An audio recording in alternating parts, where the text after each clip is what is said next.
안녕하세요. 경영운수꾼 봉 선생입니다. 오늘은 신이익 창출 상세편 공유화 편으로 말씀드리겠습니다. 본 내용은 경영운수꾼 봉 선생의 개인적 의견이므로 화면을 잠시 멈추고 읽어주시길 바랍니다. 새로운 이익을 창출하는 것은 세 가지 방법을 통하여 가능합니다. 첫째는 판가의 인상, 둘째는 판매량의 증가, 셋째는 생산성을 향상시키는 것입니다. 일반적으로 한국 기업들은 5가지 요소를 기반으로 성장하여 왔지만 특히 선진 기업들이 경영 운영 방식을 모방하면서 독창적 운영 능력을 확보한 것이 오늘의 결과라 저는 생각합니다. 한국 기업들의 기술력 향상은 선진사들의 제품과 경영 운영의 방법론 등을 우리 상황에 맞게 조합하여 시장에 빠르게 대응한 관리 운영의 응용 기술력 향상이었습니다. 그러나 경영 환경의 변화는 발명 방식과 문제 해결 방법에도 변화의 영향을 받게 되어 그동안 활용해 온 관리 운영의 응용 기술력도 변화하지 않을 수 없게 되었습니다. 경영 환경의 변화는 그 동안의 성장 방정식이었던 양적 중심에서 질적 성장의 관점으로 빠른 변화를 요구하게 되었습니다. 즉, 기존의 양 중심의 효율성 사고에서 시장 중심의 가치 효용성 운영 방식으로의 변환을 빠르게 요구한 것입니다.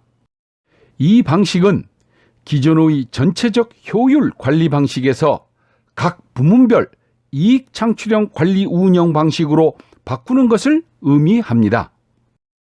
이익 창출형 관리 방식으로 바꿔야 하는 이유는 경영 환경의 불확실성과 복잡성의 증가로 인한 지속적 성장의 가능성이 약화되었기 때문입니다.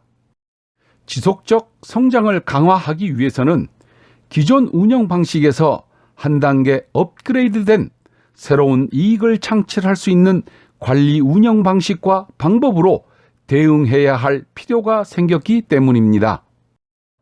특히 운영 프로세스의 DX화는 의사결정의 방법과 관리 운영 방식을 획기적으로 변화시키므로 관리 운영의 조화를 맞추는 것이 무엇보다도 중요하게 되었습니다.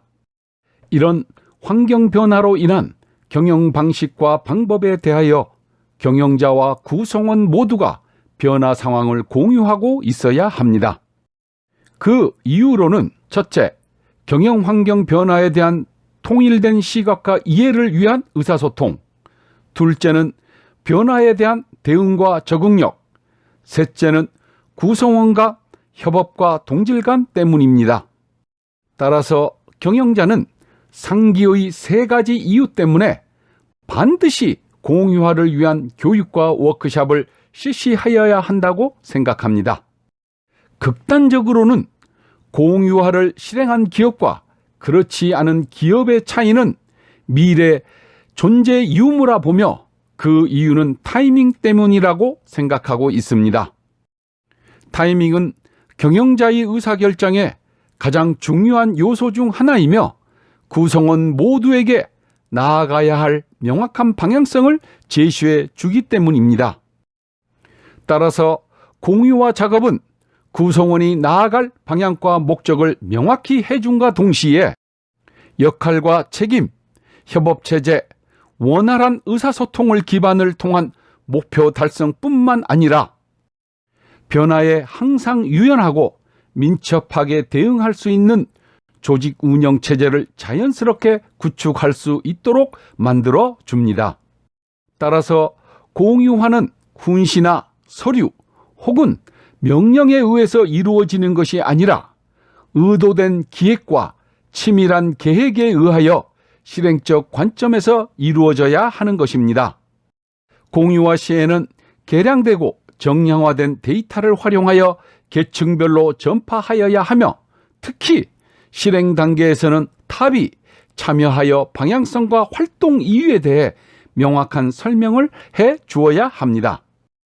이 공유화 작업을 실행하는 활동팀은 탑 직속으로 편제하고 평가 또한 결과적 성과로 받게 하여야 하며, 부문에서는 부문별로 활동팀을 선정하여 TFT와 협업 활동으로 전개해 나가야 합니다. 새로운 이익을 창출하기 위한 공유화 작업은 기획 그리고 계획 단계부터 치밀하고도 세밀하게 하여 요구 시점에 정밀하게 측정할 수 있도록 하여야 합니다. 예를 들어 기존에 DX화를 한 기업이라면 최소한 기존 매출 상태에서 30에서 70%포인트 이상 이익이 증가하지 않았다면 그것은 DX화가 실패하였다고 하여도 과언이 아닙니다. 그 실패의 이유가 바로 공유화의 실패로 기인한 것입니다. 새로운 이익을 창출하고 지속적 성장을 하고 싶다면 공유화 작업은 반드시 해야 하는 것입니다. 고맙습니다. 다음 3편에서는 신이익 창출의 실행에 대해서 말씀드리겠습니다. 지금까지 경영훈수꾼 봉 선생이었습니다.